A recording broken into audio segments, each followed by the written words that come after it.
Yes. Good evening. Welcome to the Tuesday, May 30, 2023 Urbandale City Council meeting. I will call the meeting to order, please, and ask Nicole to take roll call, please. Blake? Here.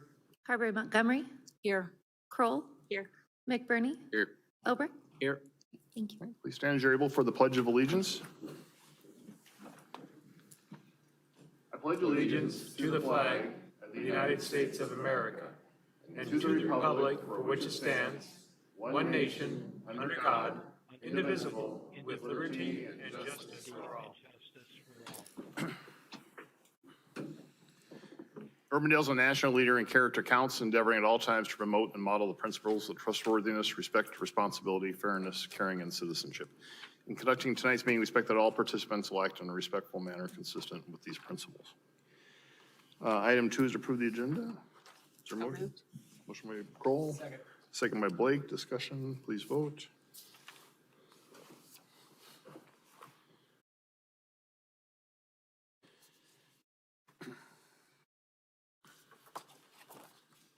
All right, that passes. We have item 3, 2 proclamations that I'd like to read tonight. First is for LGBTQIA Pride Month. Whereas our nation was founded on the principles of equal rights for all people, and whereas the city of Urbandale is rooted in the principles of trustworthiness, respect, responsibility, fairness, caring, and citizenship. And whereas in honor of the 1969 Stonewall Uprising in Manhattan, New York City, New York, and the subsequent first Pride March in June 1970, the month of June has become a time to recognize the resilience and determination of the lesbian, gay, bisexual, transgender, queer, intersex, and asexual community to live freely and equally. Whereas this June, we listen, take a moment to open our minds and hearts, and focus on how alike we are as a community, and understand the lasting contributions that the LGBTQIA+ community has made to the strengthening of the American society. So now, therefore, I, Robert Andweg, Mayor of the City of Urbandale, on behalf of the City Council, proclaim June 2023 as LGBTQIA+ Pride Month in the City of Urbandale. I sign this. I'm not sure if anybody's here to accept for this today. So, all right, thank you. And then we also have a proclamation on Gun Violence Awareness Day. Whereas this proclamation declares the first Friday in June to be National Gun Violence Awareness Day in the City of Urbandale, to honor and remember all victims and survivors of gun violence. And whereas Iowa has an average of 323 gun deaths every year, and the rate of gun homicide increased 100% from 2012 to 2021. And whereas Urbandale is working to end senseless violence with evidence-based solutions, including supporting better mental health services with our newly created crisis intervention team. Whereas today we renew our commitment to reduce gun violence and pledge to do all we can to keep firearms out of the hands of people who should not have access to them, and encourage responsible gun ownership and help keep our families and communities safe. Now therefore, I, Robert Andweg, Mayor of the City of Urbandale, on behalf of the Urbandale City Council, do hereby designate Friday, June 2, 2023 as National Gun Violence Awareness Day. And I believe we have a number of folks here tonight supporting that, wearing orange tonight, so thank you for being here tonight. So thank you for that. Can we get a picture? We can get a picture. I wasn't sure if we were going to do that or not. They would really like one. All right.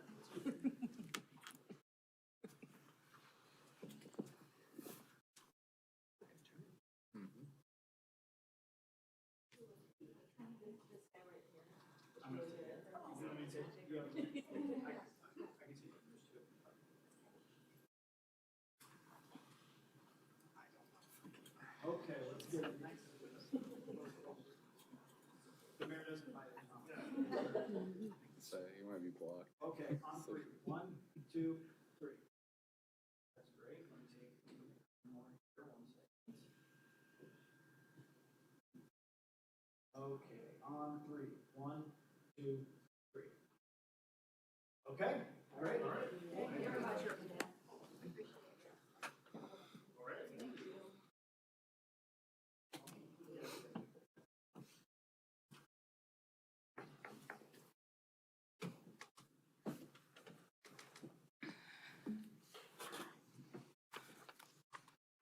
All right, we move on to item 4, which is Citizens Forum. This is the opportunity to address the council on something that's not a part of tonight's agenda. Would anyone like to address the council at this time? All right, seeing none, we will move on then.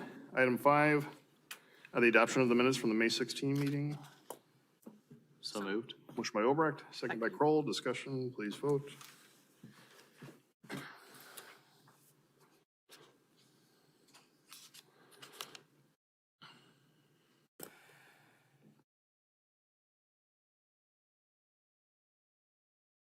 All right, that passes. Item 6 is the consent agenda, and we have 13 items for approval. Move approval of consent agenda. Motion by Obrecht. Second. Second by Carberry Montgomery. Discussion, please vote.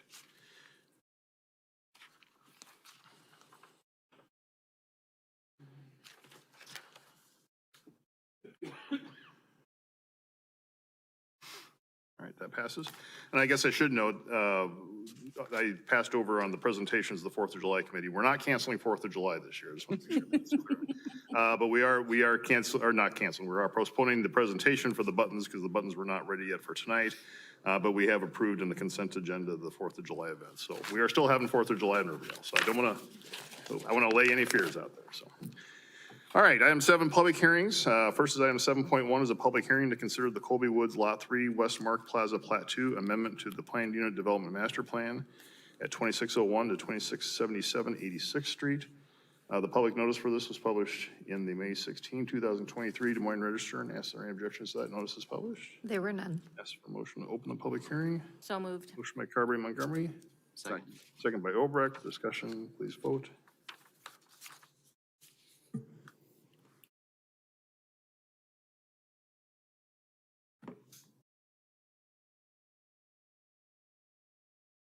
All right, that passes. And to introduce this is our Community Development Director, Steve Franklin. Steve?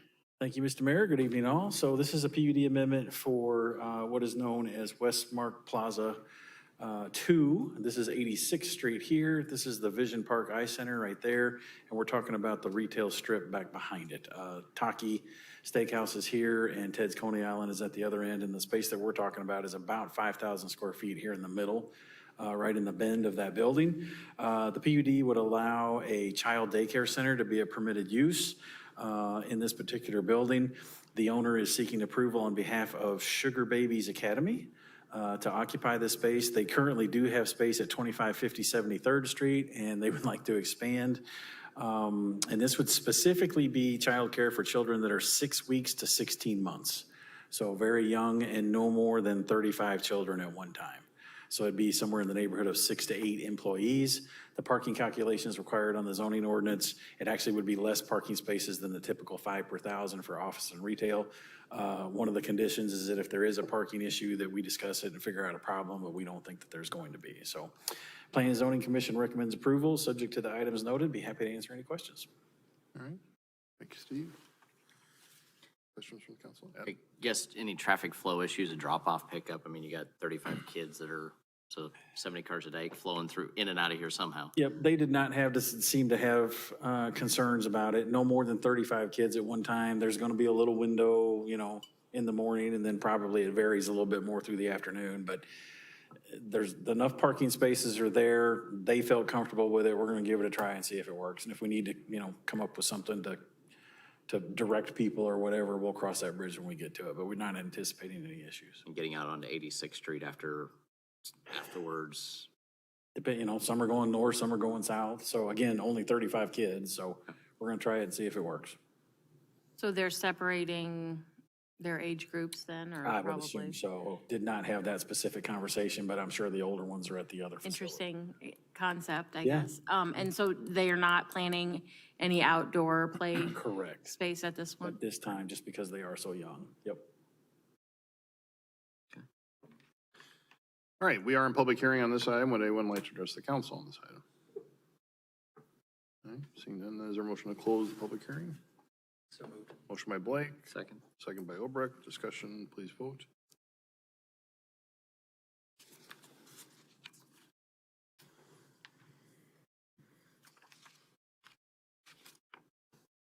All right, that passes. Move approval of council letter 7454. Motion by Obrecht, Second. second by McBurney. Discussion, please vote.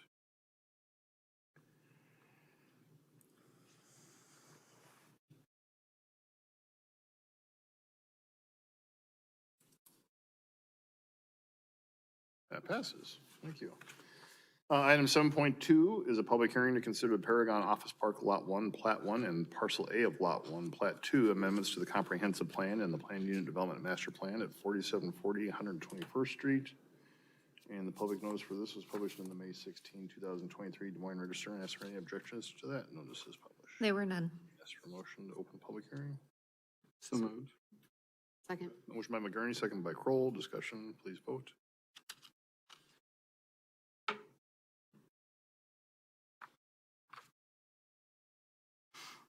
Passes. Steve? Okay, this is a request by R&R concerning the former city building, now called the Exchange Building. This is Meredith Drive, this is 121st, the location of the existing building. And this is a request specifically to take the about 45,000 square feet that's at the far west end of the building and convert that from an office use to a tenant for general warehousing of non-hazardous materials. Everything else, I think, is self-explanatory and in the minutes and in the report. Planning and Zoning Commission recommends approval, subject to the items that were in there. Be happy to answer any questions. All right. Steve, any questions for Steve on this from the council? All right, we are in public hearing on this item. Would anyone like to address the council on this item? Adam?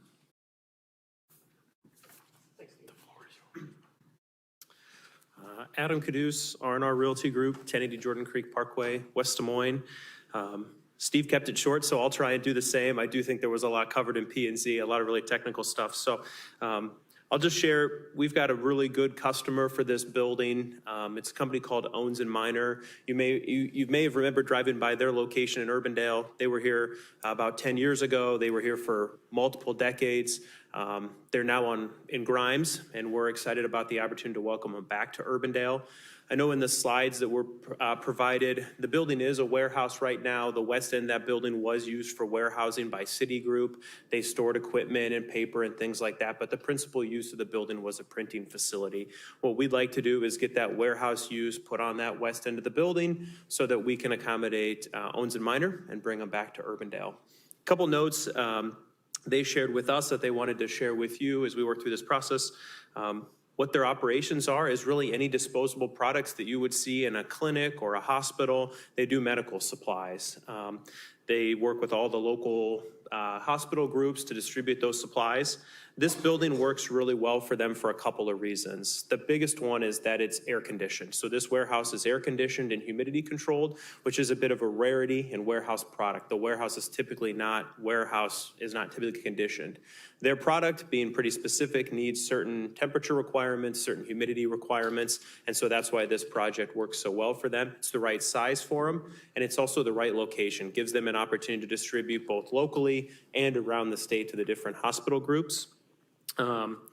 We've gone through a lot in the P&Z minutes, and I can absolutely ask questions, or I can answer questions about that and some of the discussion that's been had. But I think what we're looking at with this customer is it makes great sense. It's a very low impact user for the area. They've specified some of the conditions that we've worked with staff that's included in there in terms of low traffic of trucks. They don't have customers coming and going. So we think it's a really good compatible use. We have a lot of existing investment in the area, especially office buildings that we're trying to re-tenant. And so we're sensitive to what other uses may happen in the area, but we're very comfortable with this one and thinks putting a user that needs warehouse into a warehouse building makes good sense for them. I'll happy to answer more questions, but I think as we've worked with it and what P&Z recognizes that the market is changing, we recognize the market's changing. We're going to see more warehouse in that area. We just want to be cognizant of the fact that we have some existing investment in that area, and we want to make sure those office buildings remain very marketable and attractive for future office customers, recognizing that we want some transitional zoning between some of the existing warehouses that were previously proposed and are under development right now. I think we've got a good proposal in front of us from our standpoint. P&Z recognize that. I think tonight we have an opportunity to potentially accommodate a new user, and the best part is get them back in Urbandale. So happy to answer any questions. All right, thank you, Adam. Any questions for Adam on this? All right, thank you, Adam. Okay. We are still in public hearing. Would anyone else like to address the council on this item, either for or against? All right, seeing none, then is there a motion to close the public hearing? Motion to close the public hearing? Motion by Obrecht, Second. second by Carberry Montgomery. Discussion, please vote.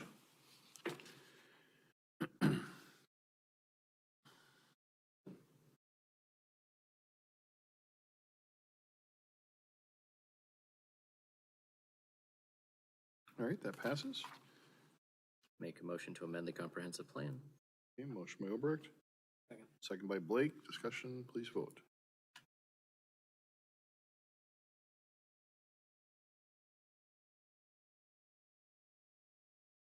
All right, that passes. And then motion to approve Paragon Park, Office Park, Lot 1, Plat 1, Parcel A of Lot 1, Plat 2 amendment. All right, motion by Obrecht. Second. Second by Kroll. Discussion, please vote. There's gotta be It's a mouthful. Say that, yeah. I got through it. You did. All right, that passes as well. All right, thank you, appreciate it. All right, item 7.3 is the Water Trails Project for the North Walnut Creek in Walker Johnston Park, the revised public hearing date, and Scott Hoke would answer any questions if there are, but we are revising the hearing date on this, so we're not having a public hearing tonight. So is there a motion to approve this resolution? So moved. Okay, motion by Carberry Montgomery. Second. Second by Blake. Discussion, please vote.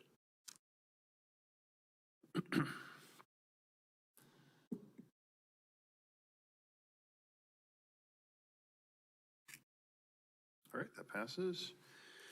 And then item 7.4, the public hearing is canceled on this at this time, so. Moving on then to item 8, planning and zoning items. First is item 8.1, the Meredith Estates preliminary plat at 9100 Meredith Drive. Steve.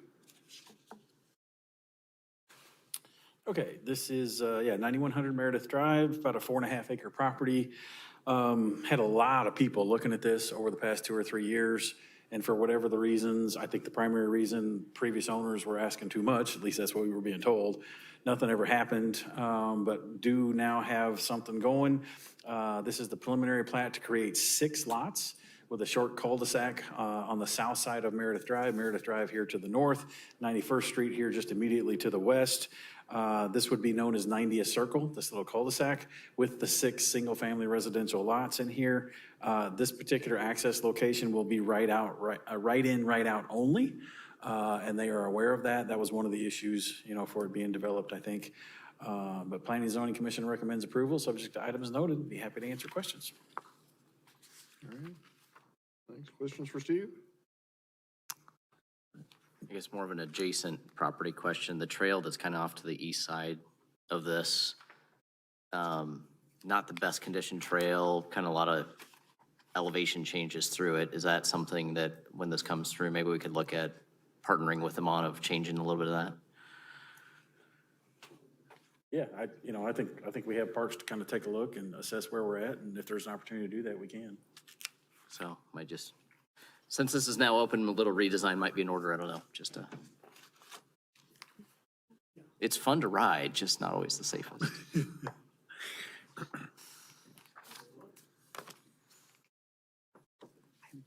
All right. With that, is there a motion? Move to approve council letter 7456. Okay, motion by Kroll. Second. Second by McBurney. Discussion, please vote.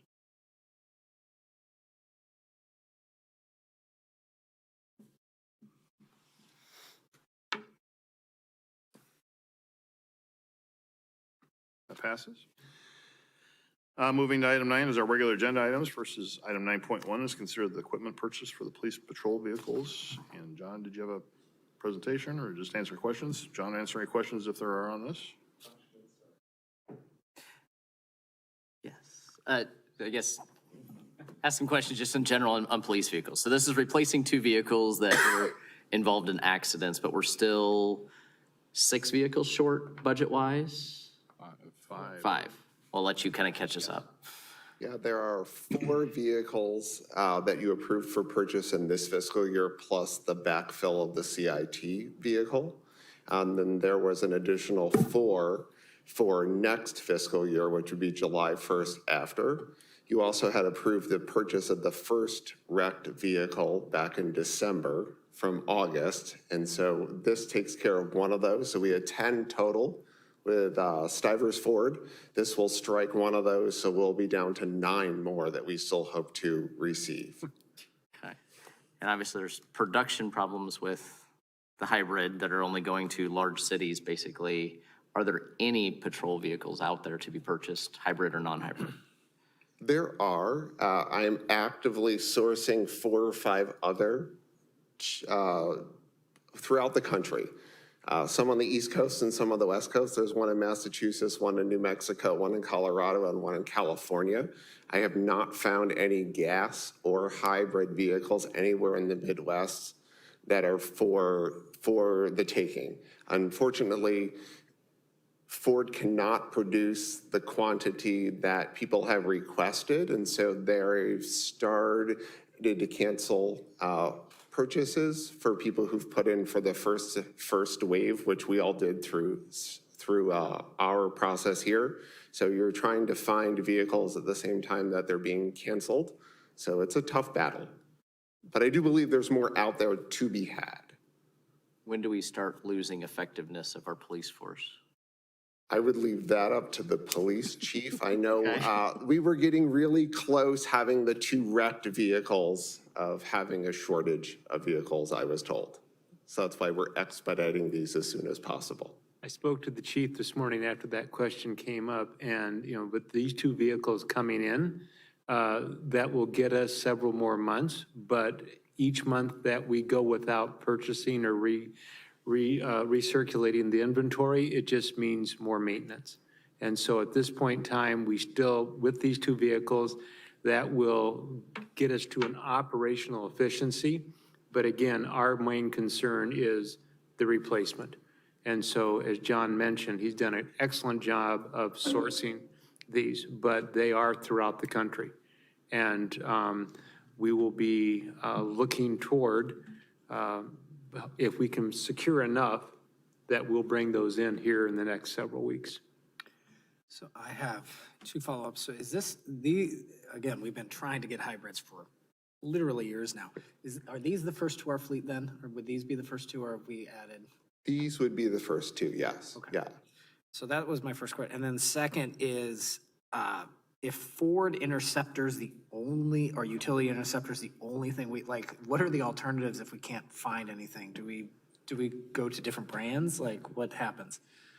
Ford does make an Expedition. I'm checking with Captain Knopf to make sure it meets the ratings that's required for pursuit vehicles. And so I don't know whether or not that would work for our police department or not. They also make a Ford pickup truck, but that's not for pursuit, so it wouldn't work for this case of patrol. We have to stick with Ford? That's kind of my general question. No. There are not many others out there. GM makes Traverse that's coming that's supposed to be hybrid and electric, but they don't have that out for production. And I don't know of any others that are really out there at this point in time. It's kind of a niche market. I know that Tahoe does have one that has been modified for more of a supervisory, less a pursuit. And then Dodge has one. I'm not even worried about I'm just worried about whether we have the vehicles to Oh, but yeah, the Dodge product is out there. It's a Dodge Charger. Highway Patrol uses them. I know the city of Clive uses them, but predominance of use of patrol vehicles are the Ford Intercept because of the versatility of the vehicle. They're 4-wheel drive, large storage area in the back, offer more comfort for the officer with all the equipment that they have. So that is the predominance of the car. So as you travel the metro, you will not see many non-Ford product out there. And so, but I know that the Highway Patrol runs their vehicles. They are the Dodge Charger sedans. That was just my general question. Sure. Thank you. You identified 4 or 5 places that you found them. I mean, are we sending people out to drive them back to us, or how does that work? They're all. I mean, I might volunteer if, Volunteers, thank you, council member. There are thousands of miles away, so we are looking at the shipping option. These 2 will be shipped here. This is for both the purchase and transport of these 2 vehicles. The rest we would do the same. It just doesn't make sense to have staff drive out or fly out and then have to bring a car or a 2 back. We are on the wait and see list. New Mexico, I think I'm number 2 on their list. Don't know where I am on some others. I know Colorado, I'm number 5 on their list. So you have to work yourself down, and then they usually give you a very short time frame to say yay or nay. So are these dealerships in these places? These that are all have- fleet service dealers, Okay. yes, yes. So as you're scouring the US, it doesn't matter if it's gasoline or hybrid, it's just anything you can find right now, right?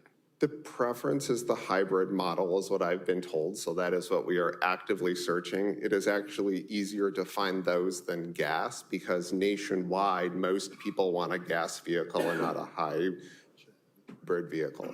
So I've had easier luck trying to source those. Got it. Okay. Figured it'd be the other way around, but all right, that's good to know.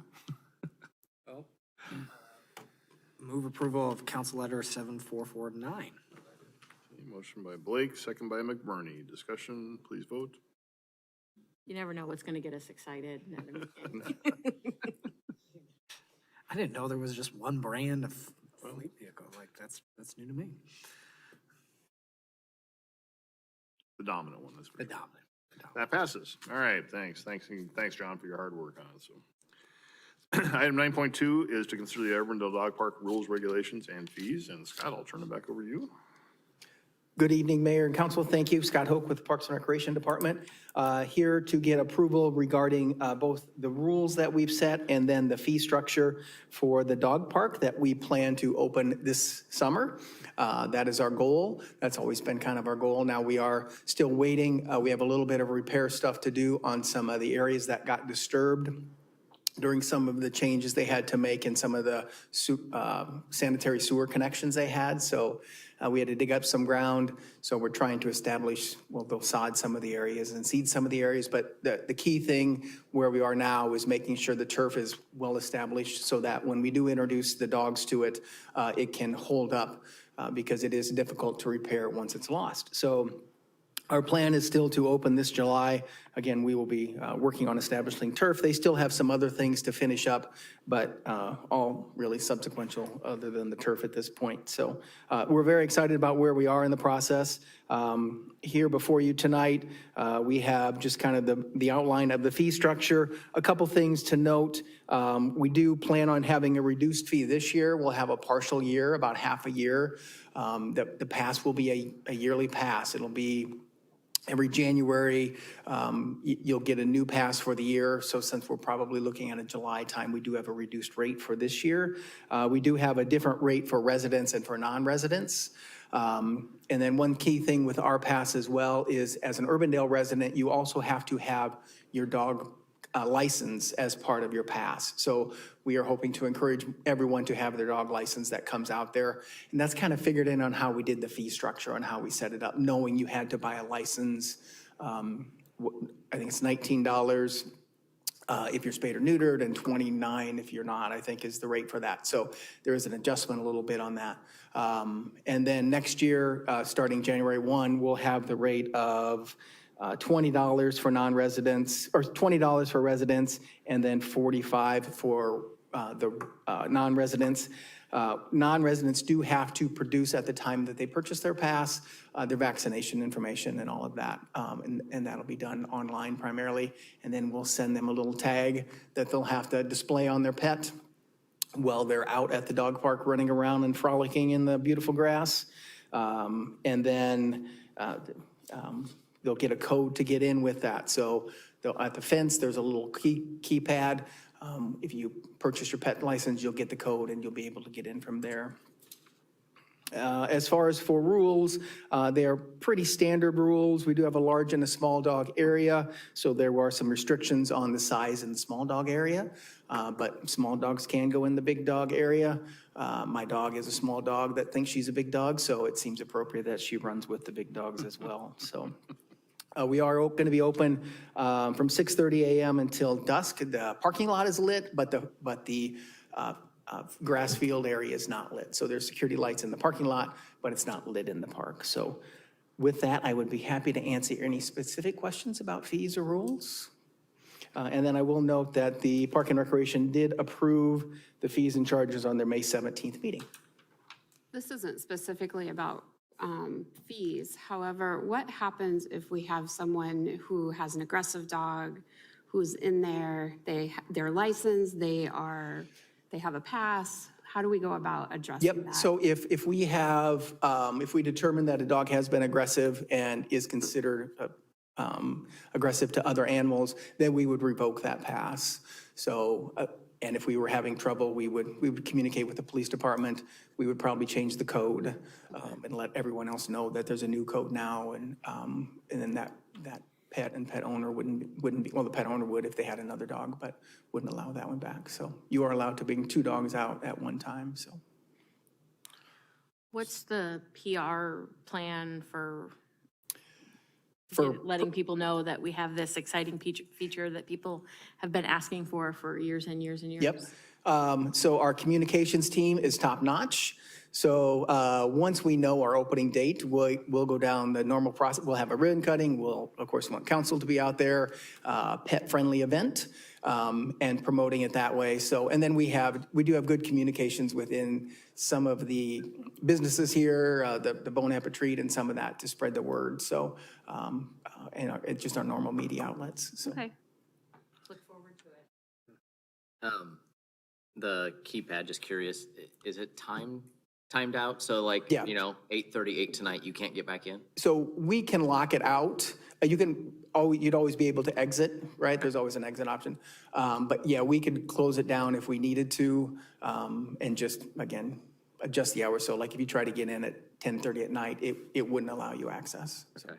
And then the second is just, we're requiring our residents to have a pet license, but we're not requiring visitors to have a pet license. Correct. Why not?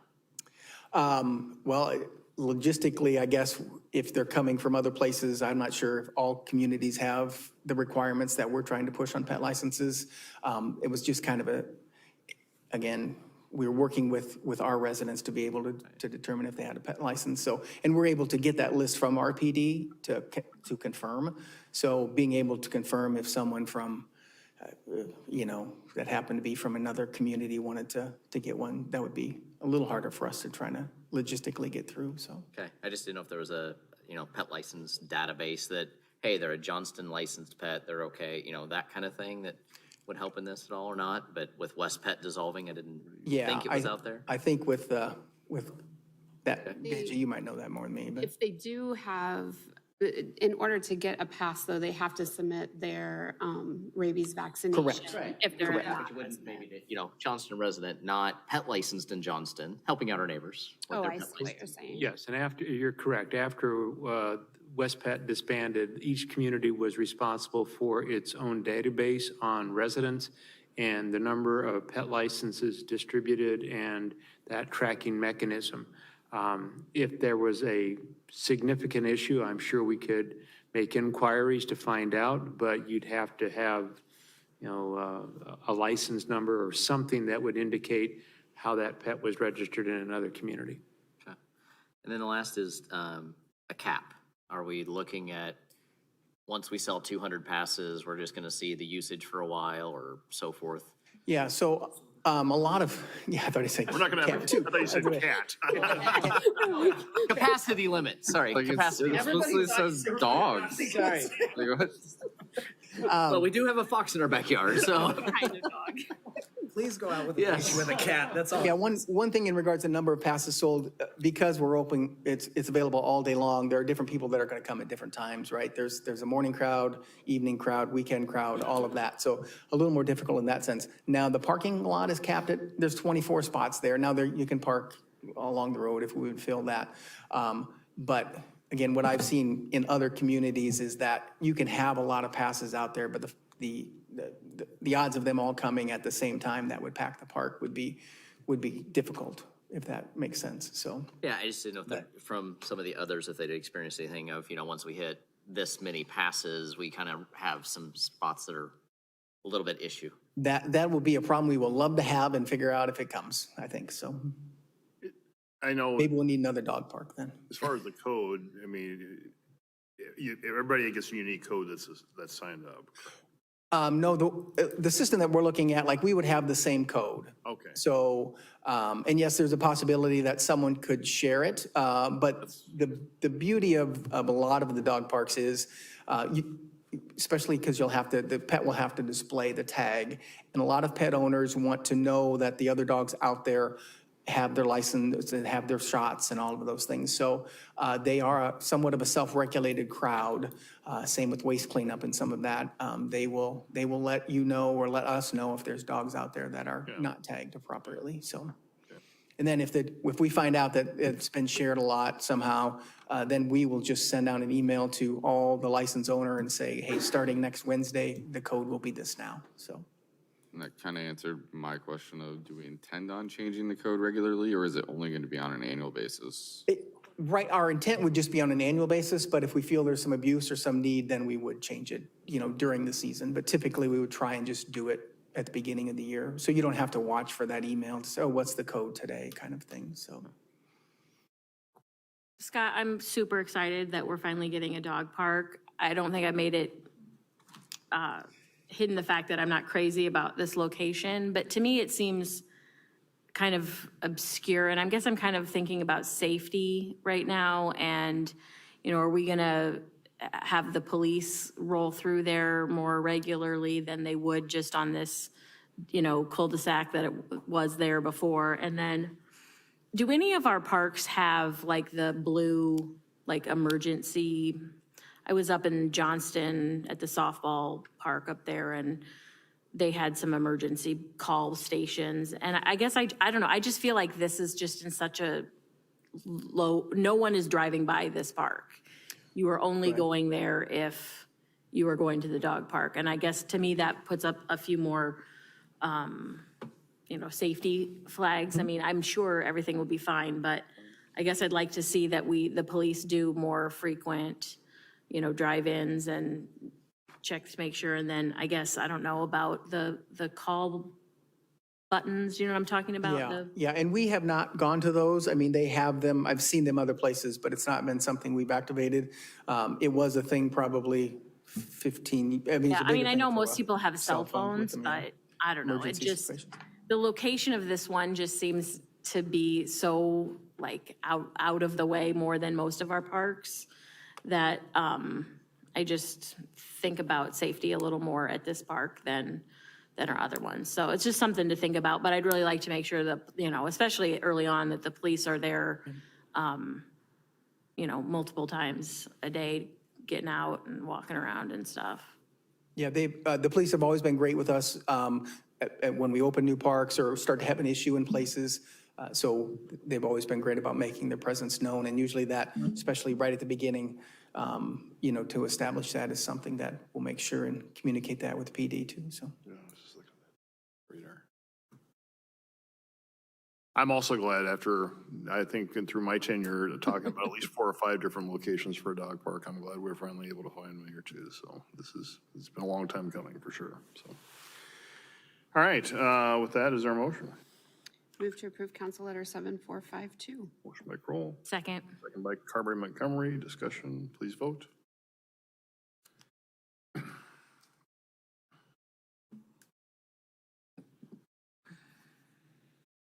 That passes. Item 9.3 is to discuss the mayor and council member compensation. AJ? Mr. Mayor, members of council, we will go from dog parks to compensation for council and mayor. During your budget sessions, you had a discussion about compensation for the elected officials. We brought that up because this is the year to make any adjustments in your compensation. Under Iowa Code 372.13-8, it outlines the process and procedure for making adjustments in compensation for local elected officials and the mayor. That determination decision has to be made in a year that there is an election, but it won't take effect until January 1st following an election. So if you work that through, you would have a compensation change January 1st to 24, January 1st to 26, et cetera. So elections in Iowa for local officials are held in the odd year. So there will be an election this November. During your discussion, there was, you debated back and forth about the appropriate level of compensation for the mayor and council. Currently, the compensation for and was enacted in 16, is that the mayor, let me grab my notes here. It's been so long we had that discussion. The mayor is at $11,000 per year and that the council is at $7,000 a year. And that was enacted in January 1st of 2016. Your discussion was based upon the salary adjustment for the mayor to $15,000 a year for the position and $8,500 for council members. Part of this discussion was also linked to whether or not there is a provision that prohibits an automatic adjustments in those qualifying years. During our discussion, staff presented a number of different salary adjustments that we were made aware of throughout the metro. And there was a unique feature by the city of Waukee that essentially had an automatic adjustment based on the consumer price index for those qualifying years. As we perused the Iowa code that allowed for that, again, I revisited some of the action that the city councils had taken previously in our community and some of my experiences previously about adjustments for salary increases. I had never had that experience where there was an automatic adjuster.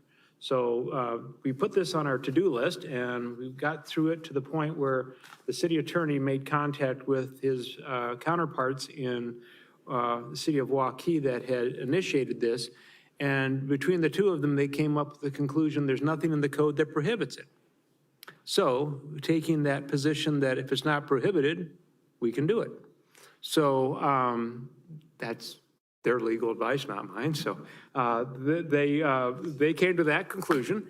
And so I'm presenting tonight the opportunity that you can, if you'd like to move forward with those adjustments you already had indicated that you'd like to make, that we can prepare that documentation and then prepare it for your approval.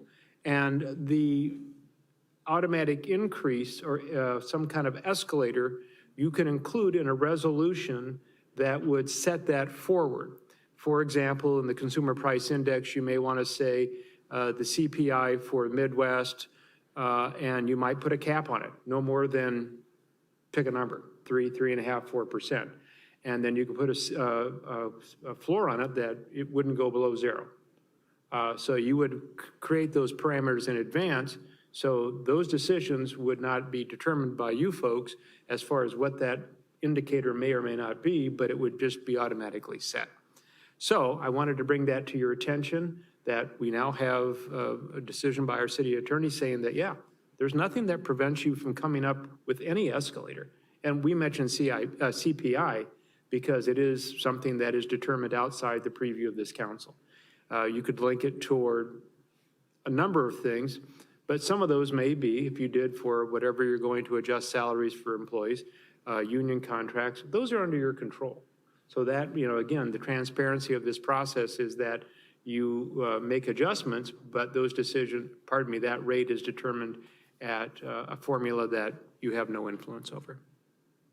Question on that. Yes. So when it comes to the escalator component of it, the impact of it would still occur every 2 years? Correct. Okay, so that, I think, it's not an automatic, like every year we would. No. So it's every 2 years. Yes, the code is specific about when a salary adjustment can take place.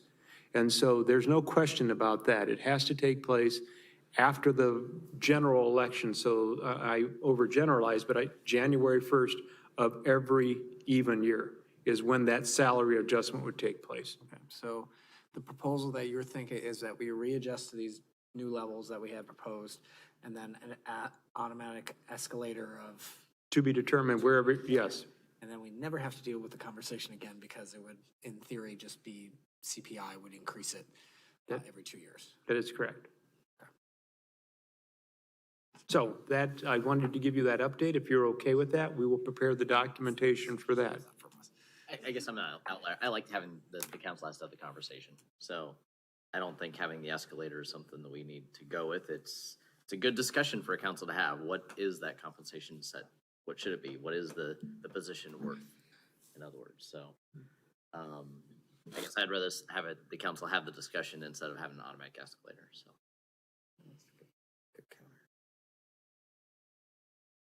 So what, Do you have what the CPI increases have been over I- the last few years? I do not. Do not. We can, What do you think, Adam? 2.73%, oh, For okay. last year or? 20 years. 20-year average? Yeah. Okay, John had a, It was 6.4% for Midwest CPI this past year. Yeah, past year, but 20-year average about 2.7, 50-year you. average is about a 3.7. so, I mean, I guess I'm I don't really, I'm ambivalent about, the escalator. I think we should tie it to what we give our unions rather than the CPI. Or, you know, that's generally 3%, but, mhm. I'm not terribly, I mean, I think I'd rather see us every number of years just have the discussion about raising the salaries a certain amount and then forget about it for a few years. And then, I don't know, what do you think, Mayor? You look like you're. I agree. I don't think there should be an automatic escalator for them. I think it's healthy and transparent to have that discussion. That's the purpose, I think, of the statute. And it's, you know, although we may be legal in doing that, I think the purpose is to be transparent and open and have that open discussion. So I do think it's appropriate to probably raise them at this point, but I do think I would not favor having an automatic escalator in there. I fall in that same camp. I'm okay with the conversation. I think it's good, it's healthy. And it definitely errs towards transparency versus away from transparency, and I'm okay with that. So you'll bring it up again in your next term? Yeah. Yes.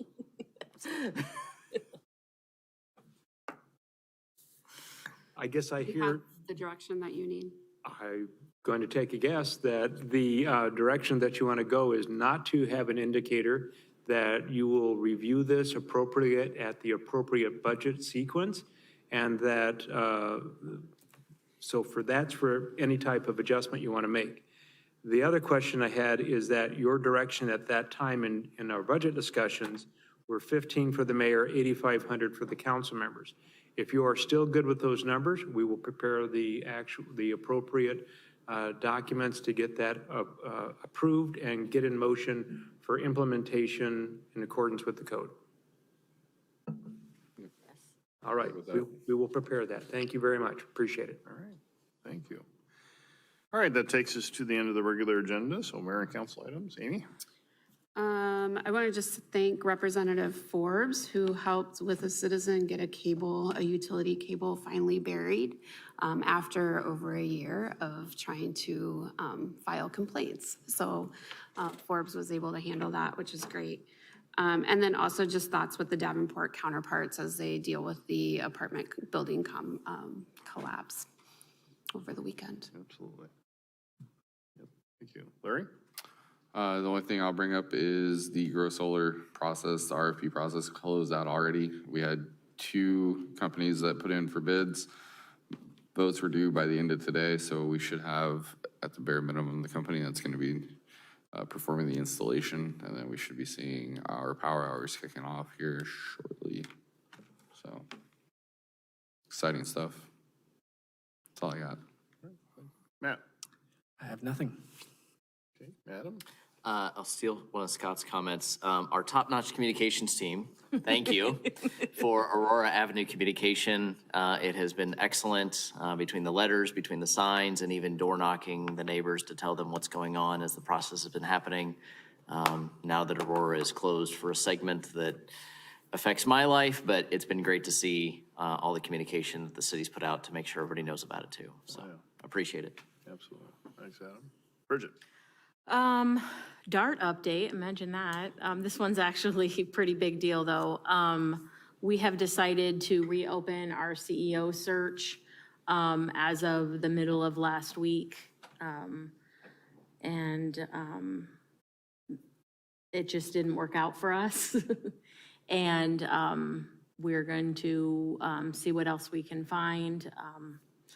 And wish me luck, wish us luck as a community to find some, some new folks. Hopefully, nobody competing for the MPO job. Yeah, I was gonna say, wish me luck on that part of it, so. So, but other than that, I'm sure I told you guys that the budget bill that was passed by the governor included a franchise fee situation for the city of Des Moines. So that's a whole nother hurdle to help us, that will allow us to possibly avoid our fiscal cliff. But, stay tuned. That franchise fee will help us reduce property taxes too, won't it, here in Urbandale? Yes, but Des Moines is the only one that can vote on it, and the language in the bill allows them to not have to put it out for a vote, like a public vote. So the council can take action on it if they want to. If they wanted to have a vote, they could. But that would likely allow us to continue to implement our funding formula that is based on size of our community, ridership levels. So Des Moines pays the most, West Des Moines, and it would allow us to pretty significantly reduce our property tax here in Urbandale as it goes to DART, but there's just a lot of hurdles now with the CEO situation and with the fiscal responsibility going only to Des Moines is creating some frustration in the city of Des Moines. All right, thank you. Just a couple items, again, and I hope everybody had a blessed Memorial Day yesterday. We went to the Memorial Garden yesterday afternoon, and I saw a lot of traffic there, so that was good to see. And Scott, I just want you to know that we're now unofficial members of the Parks and Rec staff because there was a little pollen that had accumulated on the pavers, and so it made it a little hard to read. So we're close to home, so we actually went home and got our leaf blower and came back and cleaned that off. So tell Jan that if we need a little extra help, we stand by to do that. So also, just want to point out, put it on your calendar, June 29 will be the State of the City address here in City Hall at 5 p.m. So I just met with Derek and Curtis and AJ to go over that. I think it'll be, I'm not going to give any details out, but it's going to be a little bit different and unique from what we do. We're going to kick it up again another notch, and so make sure you have that on your calendars. What time was that, 5? 5 p.m., and you'll be getting a mailing. There'll be an online register. You can actually register now. If you go to the website, you can find the registration. So, but we're looking forward to another good year of reporting what's been good in Urbandale last year. So, I don't think I have anything further. So with that, we stand adjourned. So thank you, everybody.